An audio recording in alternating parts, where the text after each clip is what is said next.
Why did the gunfire stop? That was the first thing Lieutenant Vance noticed when the canyon fell silent.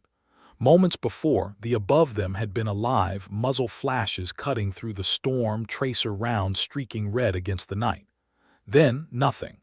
Just the sound of rain hitting shale and the ragged breathing of the men still standing. 3 of them, out of 8.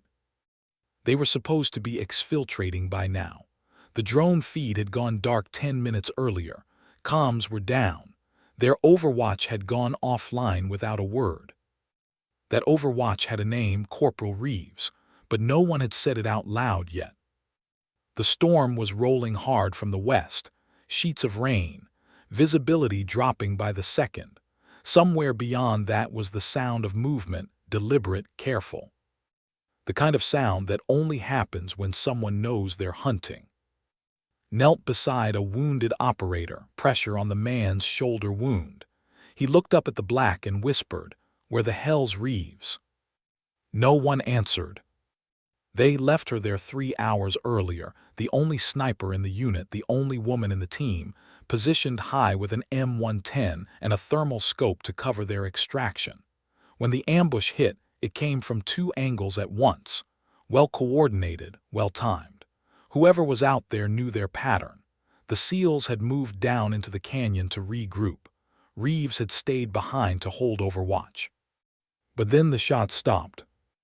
And the same man who'd questioned her place on the team was the first to feel that sinking weight in his chest. He said she was too small for the rifle, said she was good for comms or spotting, not for what came next. She hadn't argued. She just loaded her rifle, looked up the ridge, and said quietly, "I'll keep you covered until you're out." No one had believed her, not really. Until now. The rain came down harder, keyed his comm again, static, then a sound, not a voice but a single sharp click, once, then silence. One click, a signal. She was alive. 2,000 feet above the canyon, Reeves lay motionless in the mud, her rifle pressed against her shoulder, rain pooling in the eyepiece of her scope. The first round she'd fired had dropped the lead shooter before the team even knew they were under attack. The next 2 rounds had bought them time to move. But then the wind shifted, 40 knots and rising. Her thermal went blurry. Every shot risked revealing her position. So she'd gone quiet, waited, listened. The storm gave her cover. The mountain gave her time. And patience. That was the one thing she had learned long before the Corps ever tried to teach her how to kill. Slowed her breathing. Her pulse dropped until it matched the rhythm of the rain. The mud soaked through her uniform, cold and steady. Her left hand rested over the bolt, fingers numb but ready. She could smell cordite from the last engagement. She could hear movement, faint, methodical, the kind that meant they were sweeping for survivors. 6, maybe 7 of them. Too close for comfort, too far for backup. She shifted her weight and sighted through the rain. A figure moved between 2 boulders, dark jacket, low stance, rifle at the ready. She adjusted her windage 2 clicks left, exhaled. Then paused. Something was wrong. The man was carrying an American carbine. Not local militia, not hostile, one of hers. She held fire, watched through the glass until she saw the patch on his shoulder, soaked but still visible, Trident insignia. Her team moving back toward her. That made no sense. They were supposed to be heading east for extraction. Unless something had gone very wrong. She touched her earpiece again, tried to raise comms. Nothing but static. Then, faintly, his voice breaking through, distorted by storm interference. "Reeves can't hold position, hostiles 2 down." She closed her eyes for a second, just long enough to steady her heartbeat. Then she slung her pack, checked her secondary rifle strap, and began to move downslope. The mountain was alive with sound now, rain, wind, the distant metallic ring of movement below. Every rock she stepped on had to be placed carefully. Every shadow could hide a muzzle flash. But she wasn't afraid. Fear had left her years ago, in another country, another war. In Helmand they'd called her Ghost. She'd been 23 then, barely a corporal, the only woman in a Marine recon attachment. The first time she took over watch, the team leader didn't trust her either. He'd sent her to base security while the others went forward. That night, they got pinned in an open field and she broke protocol to climb a nearby ridge and engage from 600 yards. 6 rounds, 5 hits. The last one ended the ambush. After that, they didn't question her again. But respect in this world was never permanent. You earned it over and over until you stopped needing it. Now, 4 years later, she was back in a place that looked nothing like Helmand, jagged Afghan stone replaced by black mountain granite. Same smell of rain and fear. Different war. Same silence. She reached the canyon rim and dropped prone, scanning the dark. 2 heat signatures moving slow, dragging a third between them. Her team. And behind them, ghosting the edges of the storm, 5 more closing fast. She didn't think, she just moved. Bolt down, breath out, first shot crack, the man at the rear dropped. Second shot, center mass on the one next to him. He fell into the dark without sound. The others scattered, confused by the thunder. Contact, one of the SEALs shouted below, recognizing her fire pattern, relief in his voice. Looked up toward the ridge, rain washing blood down his arm. She's up there, he muttered. God damn, she's still up there.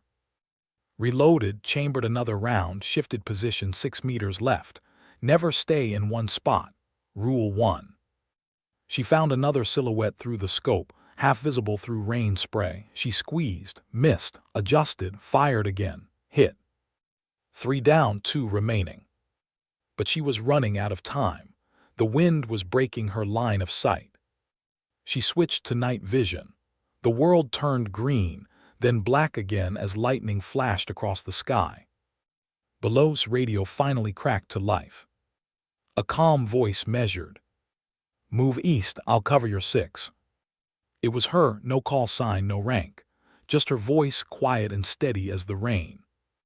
They started moving, half carrying the wounded. Every 20 seconds, another crack split the night, echoing through the canyon like punctuation. Each shot bought them distance. Each one sounded closer than the last. Glanced back once and caught sight of her, a faint silhouette against the ridge, muzzle flash lighting her face for half a second. It wasn't rage he saw there. It was focus, precision. And something else, something heavy. When they reached the extraction ridge, the pilot's voice came through on short range.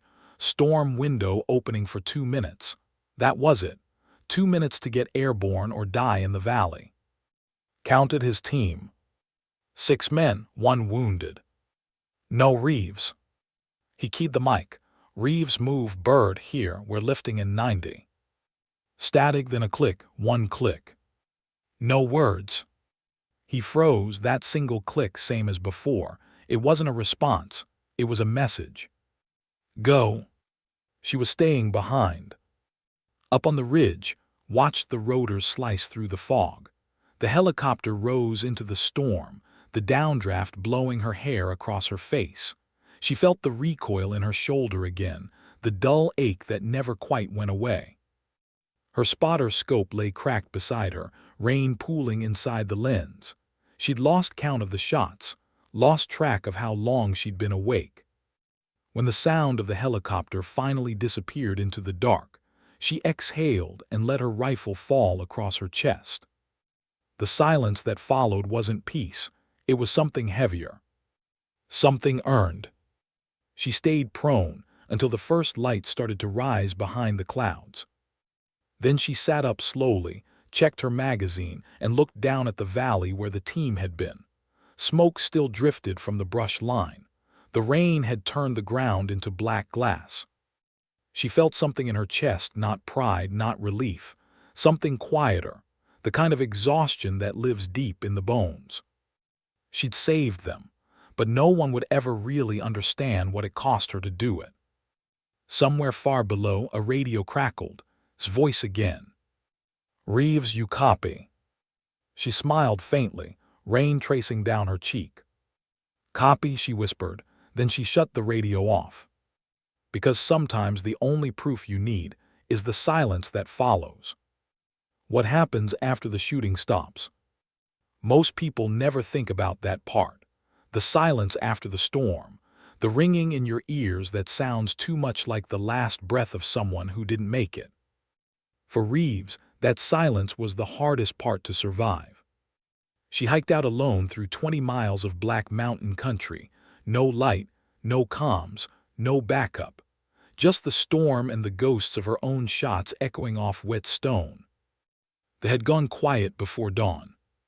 By the time the sun broke through, her boots were filled with mud, and her rifle had jammed twice from grit. She was half running on instinct now, that animal awareness that had kept her alive through a dozen deployments. Step, listen, pause, move again. Every shadow looked like movement. Every gust of wind felt like breath on the back of her neck. By the time she reached the base of the canyon, her uniform was torn and her pack was lighter. She ditched half her gear to move faster. The team was gone, airlifted out hours earlier. All that was left was a burned-out insertion zone, and rotor wash frozen into puddles of rain. She stood there for a long time, rifle in hand, watching the last cloud of dust settle. No one to greet her, no extraction bird, no voice on comms. She was technically missing, and she wasn't sure she minded. 40 hours later, a recon drone spotted her walking along 8 miles from base camp. No escort, no weapon in hand, just her. They called it a self-initiated. Command called it unauthorized separation. In the report, they said she demonstrated initiative beyond her scope of duty. In the room, they said something else. The debrief lasted 6 hours, was there. So was the commanding officer, a man with clean hands and tired eyes. They played back radio logs, mission data, thermal footage. They asked her the same question 7 different ways. Why did you stay behind? Why didn't you board with the team? Why break comms at 200 hours? Each time her answer was the same. Because someone had to cover the ridge. The officer leaned back in his chair. You were outnumbered 7-1. She nodded, I know. Then why not retreat with your team? She looked at him for a long moment. Because they wouldn't have made it if I had. He didn't respond. He just looked down at the file in front of him. Shifted in his seat. He had a sling around his arm now, bandages peeking from under his sleeve. He hadn't said a word since she walked in. When the silence stretched too long, he cleared his throat. She saved us, he said finally. Every one of us. You can check the rounds, sir, they're all hers. The officer nodded, closed the folder, and said quietly, This isn't about her aim, Lieutenant. It's about command discipline. Looked at him, expression unreadable. Then you should discipline me. Her tone was calm, flat, the kind that made people stop talking. The room went still. No one said another word for almost a minute. Finally, the officer exhaled. You're on medical leave until further notice. Debrief complete. He stood, extended his hand. She didn't take it. That night she sat alone on the edge of the base perimeter, boots still wet from the march down. The rain had stopped, but she could still feel it in her bones, that deep mountain cold that never really left.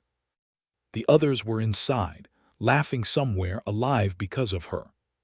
She was outside, staring at the rifle laid across her knees. It looked different in the light, scratched, dented, barrel slightly warped from the heat of too many consecutive shots.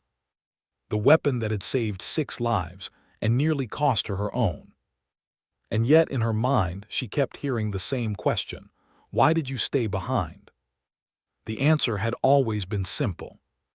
Because someone had to. But that simplicity didn't silence the echo that came after. Because deep down, she wasn't sure if she'd done it for them or for herself. The first time she fired a rifle, she was 9 years old. Her father had set up tin cans along a fence and told her to breathe until she couldn't feel her hands shake. Most people shoot to prove something, he'd said. The rest shoot because they have to. She never understood that until much later, until Afghanistan, until that valley, until this one. Because now, when she closed her eyes, she didn't see targets. She saw faces. Not enemies, just men caught in the wrong place at the wrong time. She made herself stop counting long ago, but her memory never forgot the last one. The look on his face before the round hit. The silence after. She used to tell herself she didn't kill people, she stopped threats. But the line blurred somewhere between duty and survival.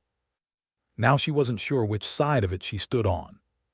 3 days after the debrief, found her again, this time outside the motor pool, cleaning mud from a borrowed rifle. He looked uncomfortable, like a man trying to say something he'd never practiced. "They're recommending you for commendation," he said. She didn't look up. "That's not necessary." He half smiled. "It's not about necessary, it's about what's right." She didn't respond. After a moment he added, "They think you disobeyed orders." "I did. You're not supposed to agree with me that fast." She glanced up, eyes sharp. "Does it change anything if I do?" Exhaled, rubbed the back of his neck. "You know, when I first saw your file, I thought you were here because someone up top wanted to tick a box. Female sniper attached to unit. Looked good on paper." He paused. "But you're the reason any of us are still breathing. I'll remember that before I remember the storm or the shooting or any of it." Said nothing, just kept cleaning her weapon. After a long moment she asked quietly, "Do they remember the others?" He frowned. "What others?" "The ones who didn't come back." He didn't answer. There wasn't a good one to give. That night she dreamed of the ridge again. Rain, wind, the faint click of her safety selector. Only this time, when she looked through the scope, she saw herself in the crosshairs. Still breathing, waiting.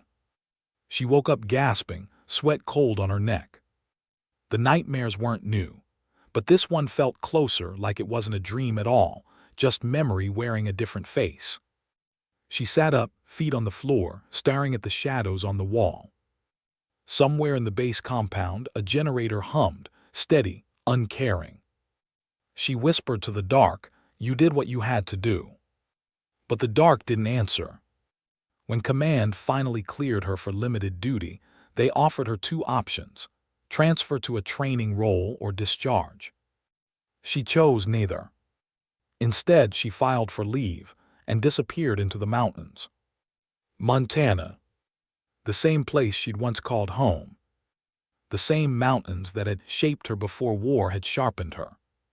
She built a small cabin near the tree line, close enough to see the ridges she used to climb as a child. No uniform, no call sign, just quiet. Most mornings she ran before sunrise. Most afternoons, she taught herself to stop listening for gunfire that wasn't there. Sometimes, when the wind shifted through the trees, it sounded like a helicopter fatting into the distance. And for a moment, she'd feel it again, that rush of purpose, that stillness before the trigger break.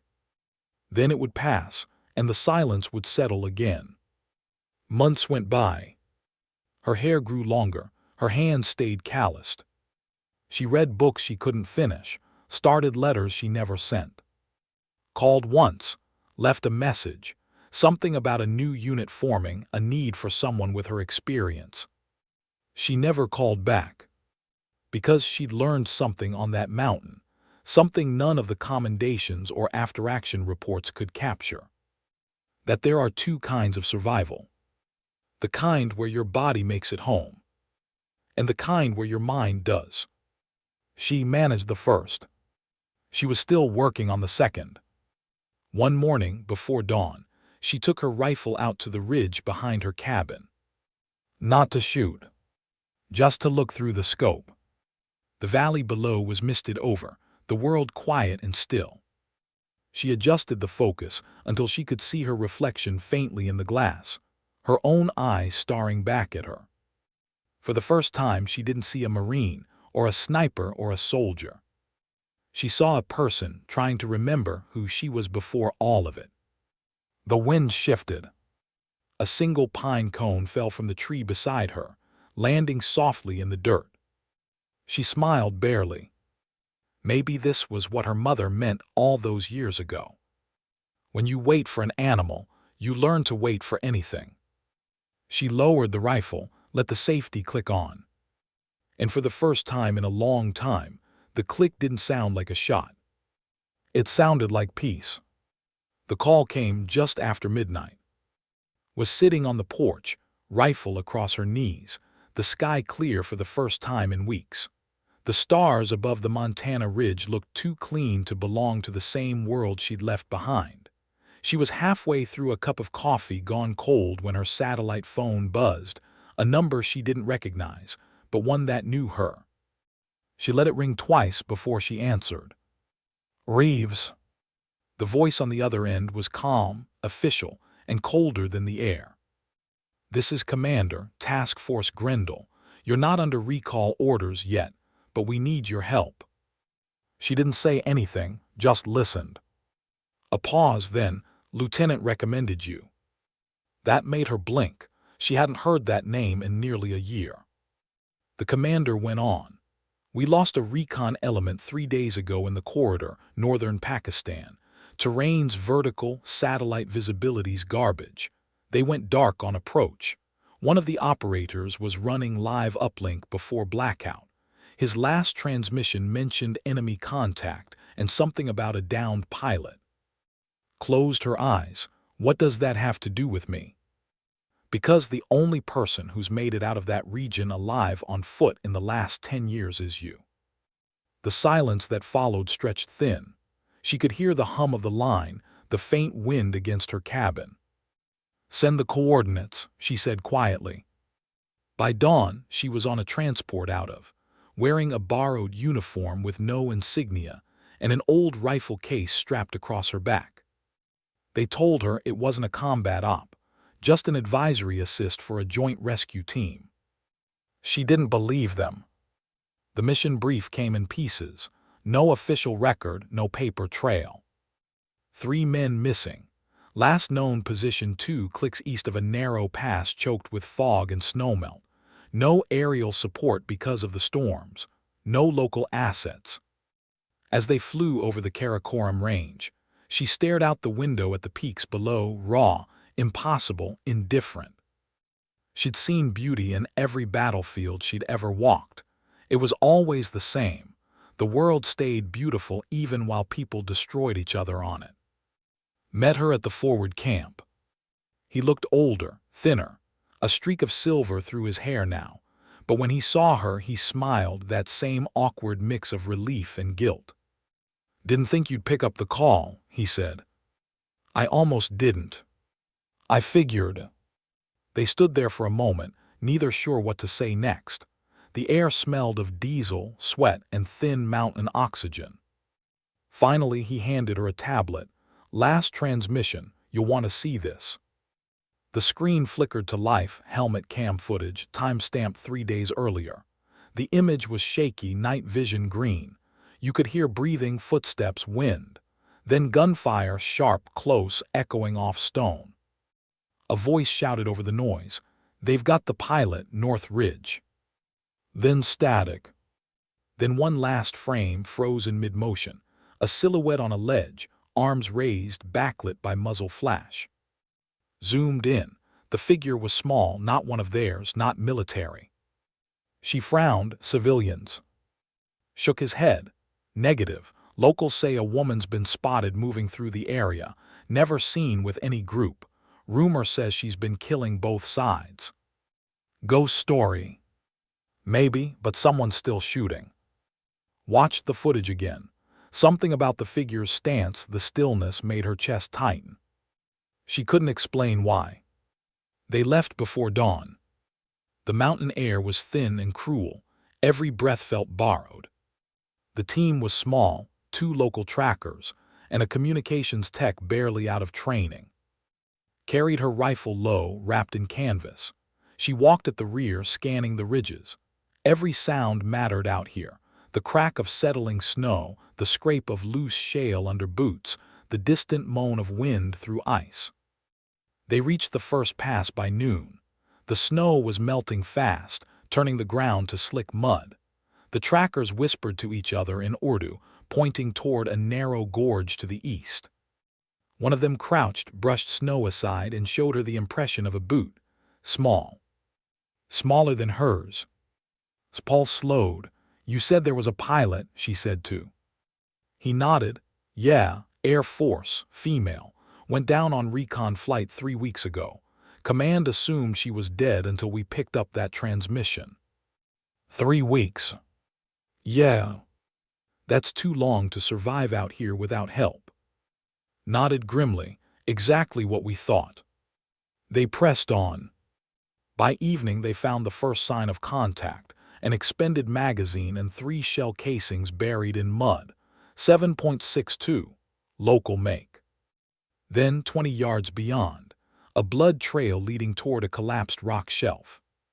Dropped to one knee, ran her fingers along the edge of the blood smear. The pattern was deliberate, like someone had dragged a body, then doubled back to erase the path. "Whoever this is," she said, "they know what they're doing." Crouched beside her, think she's still alive. She's moving like someone who wants to be found by the right people, and not by accident. The wind shifted, carrying a faint metallic echo, a single rifle shot far up the ridge. The team froze. Then another shot. Then silence. Looked at direction. He pointed toward the northern slope, about a click that way. She slung her pack and started moving before he finished the sentence. The climb was brutal. Loose rock, thin air, and the kind of cold that bit into bone. Halfway up she paused to listen. Nothing but wind, but she could feel it, that tension in the air she'd learned to trust, the one that meant eyes were already on her. She motioned for the team to hold position, then moved ahead alone. Her breath came shallow now, controlled. Every instinct sharpened to a single thread. Find the shooter before they find you. The ridge narrowed to a knife-edge path overlooking a drop that fell hundreds of feet. She moved slow, low, scanning every shadow. Then she saw it. A flicker of light against stone. Not lightning glass, optics. She dove left, rolled behind a rock outcrop just as a round hit where she'd been. The sound cracked like thunder. "Contact," she hissed into her mic. "North Ridge, counter-sniper, high angle." His voice came back strained. "Copy distance.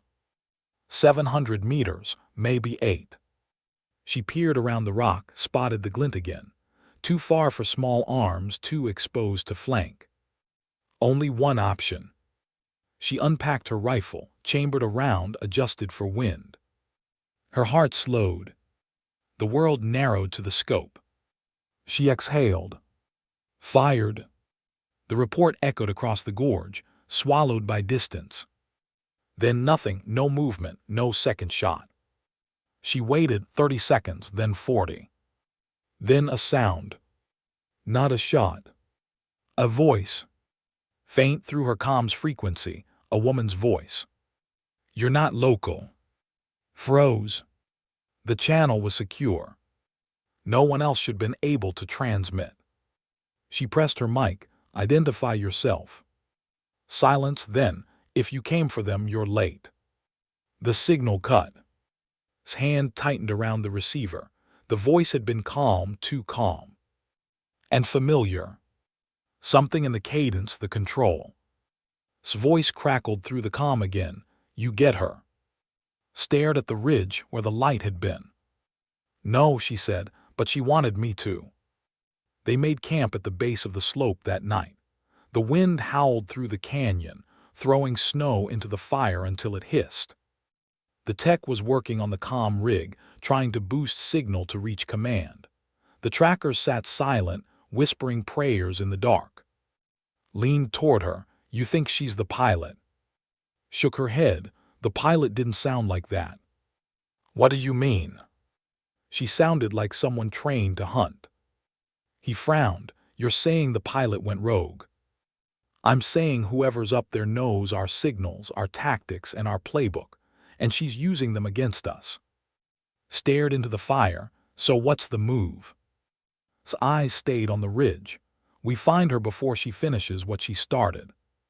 The wind roared louder then, carrying the faint echo of something metallic, not thunder, not rockfall. A round being chambered, somewhere above them. Raised her head slowly, eyes scanning the black ridge. And for the first time in years, she felt it again, the same pulse of adrenaline that had once defined her life. Only this time, it wasn't duty that drove it. It was recognition. Because that voice she'd heard, that calm precision in the static, it had sounded like herself. Not who she was now, who she used to be. And in that instant, she understood something she hadn't wanted to believe. The ghost they were hunting wasn't just a survivor. She was a mirror. How do you hunt someone who already knows how you think? That question looped in his mind as the night deepened, and the storm pressed against the mountains like a living thing. The fire hissed low, was half asleep against a boulder, one arm still in a sling. The others were buried under thermal blankets, their breath fogging in the cold. Didn't sleep. She sat apart from the group, eyes fixed on the above, watching for the faintest glint of glass. Nothing. But she could feel it, the presence, the patience. Whoever was out there wasn't running, she was waiting. When dawn came, it didn't bring warmth, only light enough to see the truth of where they were. The ridge rose steep and narrow, switchbacking into a labyrinth of stone and snow. No radio signal, no air support. They were alone. Packed her gear in silence, checked her rifle, and moved out before the others had finished their rations.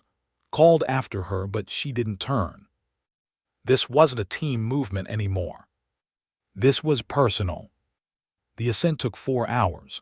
The cold bit through every layer, turning sweat to ice.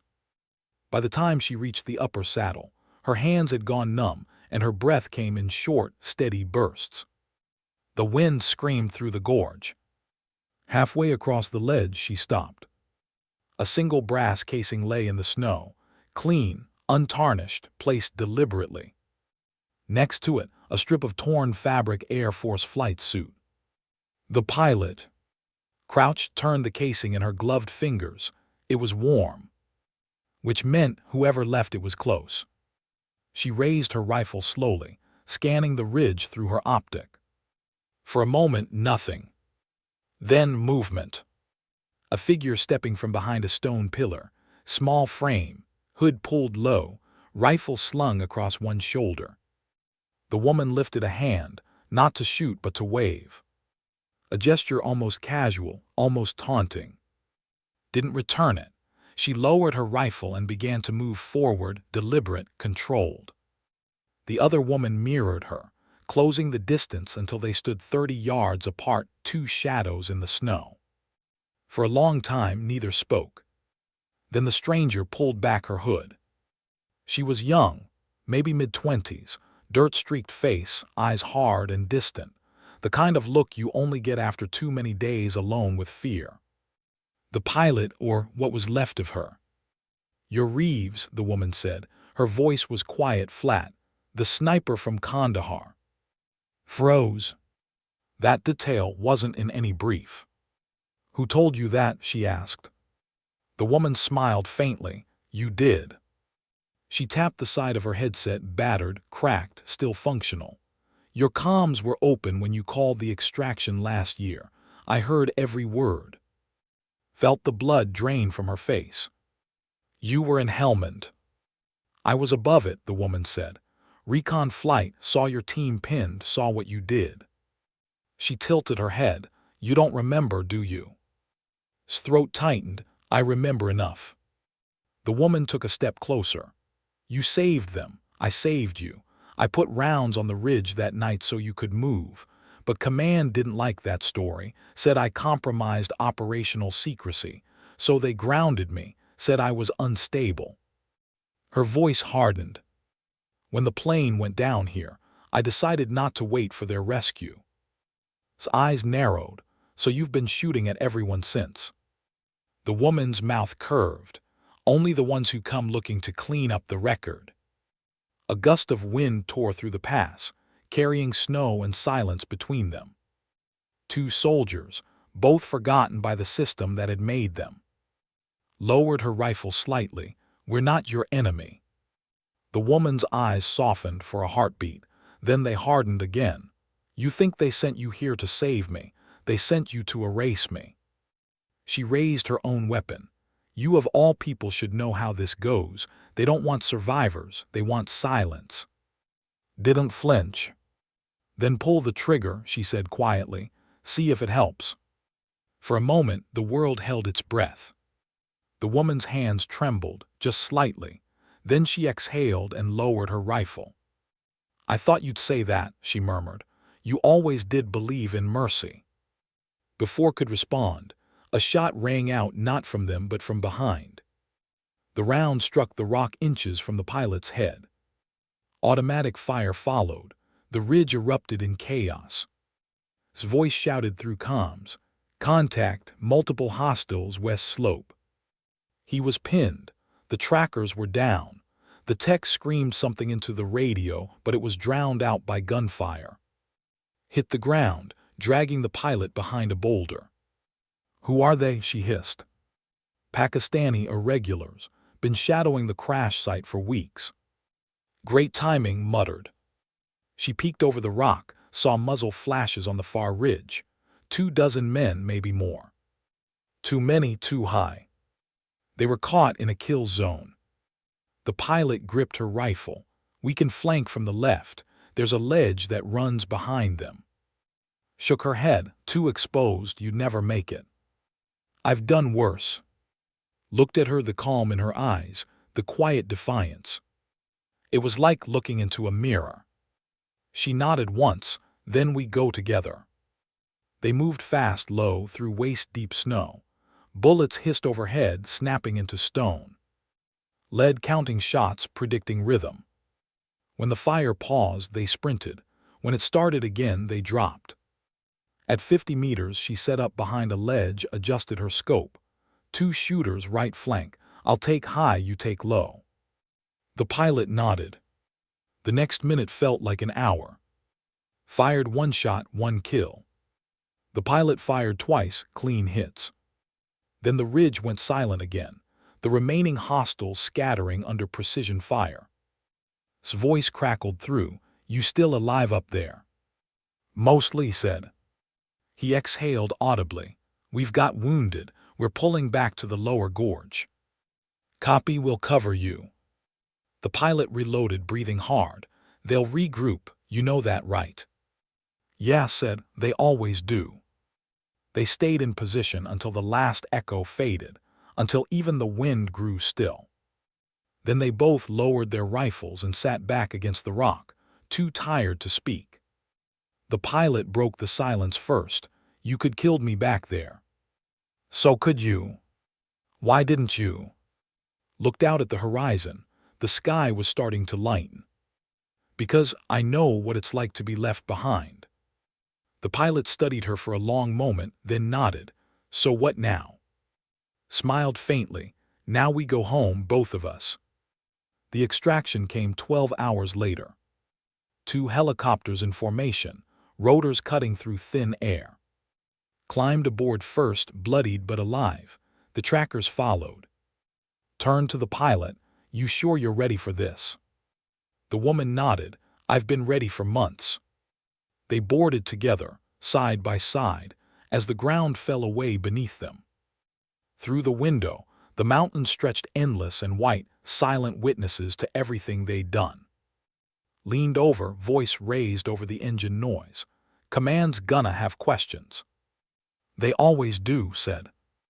What'll you tell them? The truth, she said quietly, for once. He smirked. Think they'll believe it.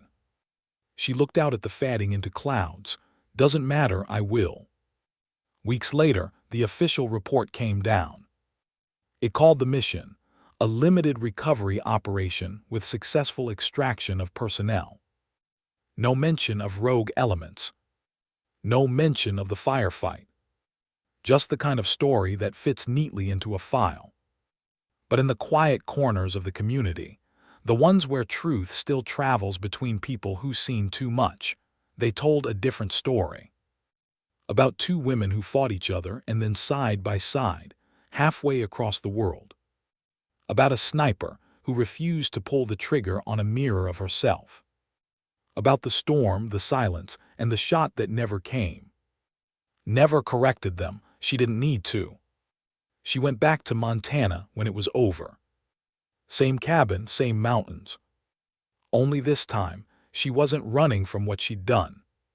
Some nights, she'd take the rifle out to the porch and look through the scope at the tree line. Not to hunt, just to remember.